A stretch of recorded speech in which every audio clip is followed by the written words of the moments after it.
শিরোপা জয়ের লক্ষ্যে মাঠে নামছে বাংলাদেশ। প্রতিপক্ষ নেপাল। ২০২২ সালে সাফ অনূর্ধ্ব-20 চ্যাম্পিয়নশিপের ফাইনালে ভারতের কাছে হেরে শিরোপা খুইয়েছিল বাংলাদেশ। এবার সেই বাধা সেমিফাইনালেই পার করেছে লাল সবুজের প্রতিনিধিরা। সেমিফাইনালে টাইব্রেকারে ভারতকে ৪-৩ গোলে হারিয়ে ফাইনালে টিকিট পেয়েছে বাংলাদেশ। ফাইনালে তাদের প্রতিপক্ষ স্বাগতিক নেপাল। বুধবার ২৬ আগস্ট নেপালের আনফা কমপ্লেক্সে শিরোপা লড়াইয়ে মাঠে নামবে দুই দল। বাংলাদেশ সময় বেলা ২:৩০টায় ম্যাচটি অনুষ্ঠিত।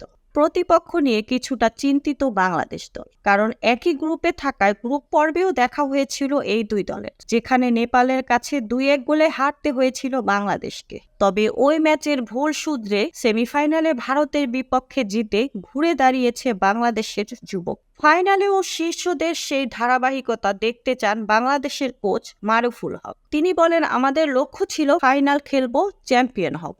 যদিও গ্রুপ পর্বে নেপালের কাছে হেরেছি, এরপর খেলোয়াড়দের নানাভাবে উজ্জীবিত করেছি। তাদের ইচ্ছা ছিল ভালো কিছু করার।